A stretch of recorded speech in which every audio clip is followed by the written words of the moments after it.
This is Hannibal here with a daily wrestling news update. The Chris Adams Dark Side of the Ring, which I would say is around tied with the Buff Bagwell Dark Side, is the two by far best Dark Side of the Rings of this season. Apparently, did a much lower rating than the Chris Colt Dark Side the week before, which was most people hated.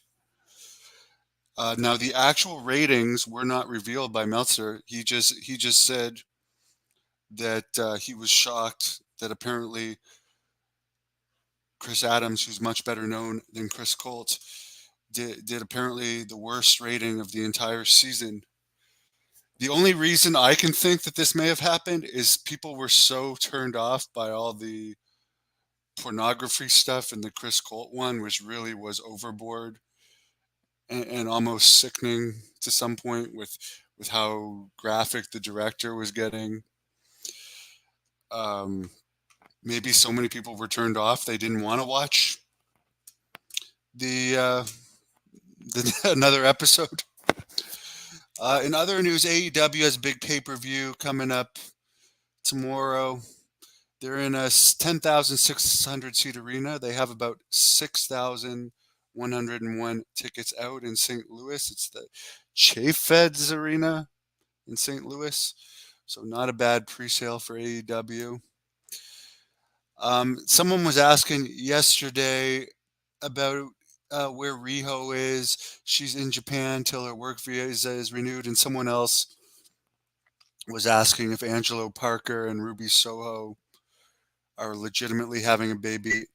Apparently, yes, they are. Look that up for you. Angelo Parker's 41, Ruby Soho is 33, and they are having a kid in storyline and in real life. Apparently, in that same podcast I was listening to of Meltzer, where he talked about the dark side of the ring, he said Dynamite and Collision numbers are good enough as far as AEW's TV rights for stations to be interested. Rampage numbers aren't really that good, but he's unsure how high a station would pay for the TV rights fees for Tony Khan, and it's going to be a big factor on the success, the financial success of AEW going forward, because I think their current TV right deal ends towards the end of this year. He also mentioned they should try and promote their local shows better. I will point out that they did get us to cover the Ottawa Collision event. The Hannibal TV is by far the most popular YouTube channel in Canada for wrestling. That's legit. We have almost 400,000 subscribers. There's none that come even close. The guy that was supposed to do the pre-show interview for Ottawa, Evil Uno, canceled like half an hour before.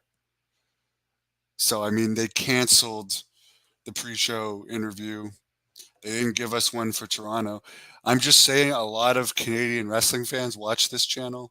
I mean, those interviews. I'm sure could have sold a few more tickets. I want them to succeed though. But Meltzer brings up with some of the low ticket sales in arenas lately, which is not the case for St. Louis. But they should try and promote local shows better. I mean, even Quebec City had a really bad crowd. Why they didn't use Rick Martel in some capacity there? I mean, Ric Flair and Rick Martel had a historic match in Quebec City, and Ric Flair's under contract with AEW. Could you imagine if they had done some segment with Ric Flair and Rick Martel in Quebec City and advertised maybe Ric Flair is going to present Martel with something, since he's not in the WWE Hall of Fame? The place would have been packed.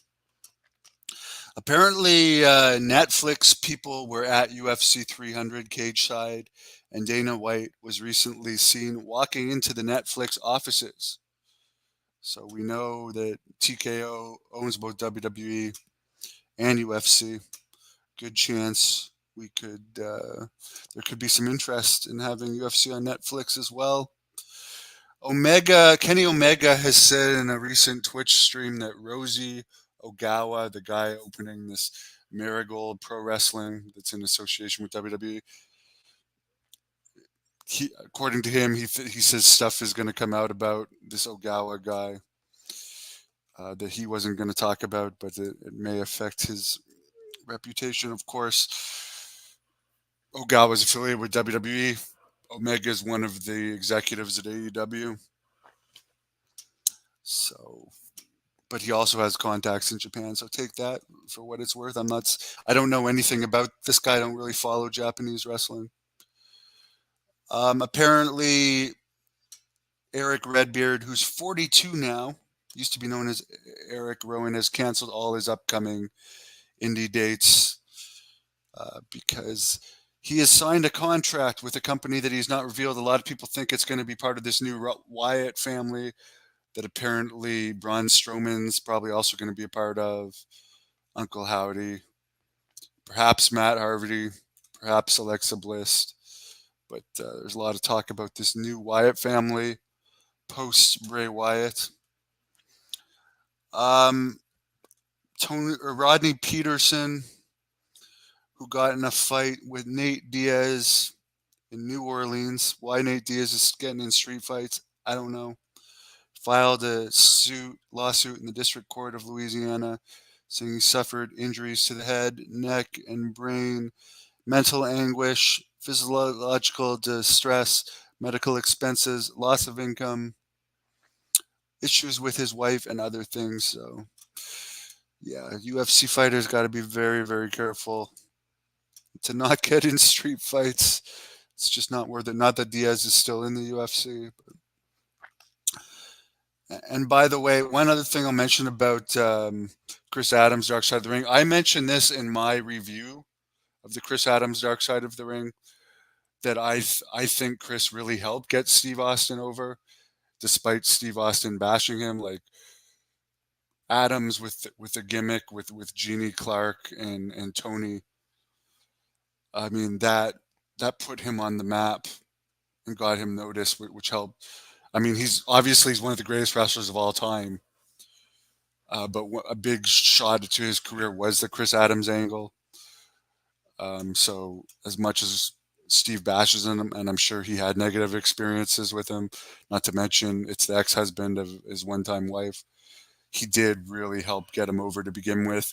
And Meltzer brought up in the same Wrestling Observer podcast I listened to that the first sellout in a long time in the Dallas Sportatorium since the World Class days was the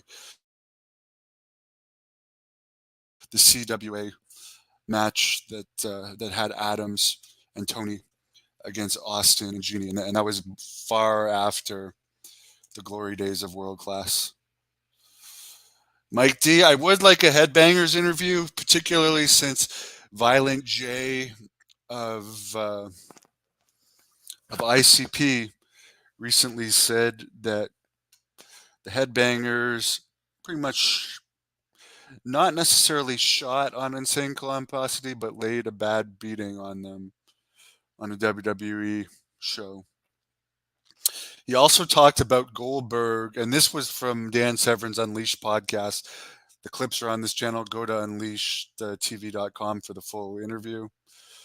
Dan and I are pretty good friends, same with his podcast partner, so I'm helping getting their podcast some attention. But he also talked about an incident that no one really talks about with Evan Courageous, that people pretty much forgot about now, but he was in WCW, and Goldberg, where Goldberg pretty much legit choke slammed Evan Courageous in a shoot confrontation prior to a taping.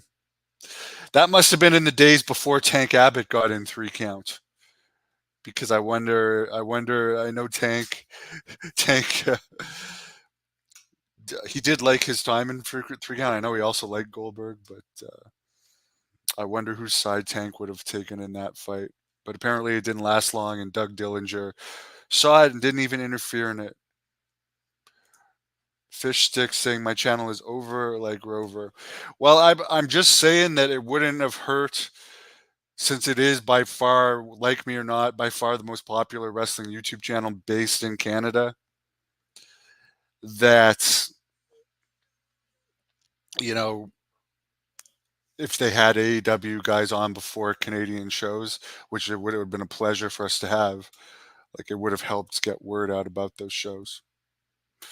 Ivan Santos says Chris Adams was one of the best wrestlers that never went to WWE, innovator of the super kick.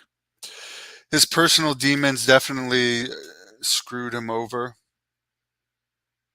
Mike loves Rick Martel. I mean, Rick Martel is by far the greatest wrestler ever to come out of Quebec City. It boggles my mind. He has done some indie appearances in Quebec City recently.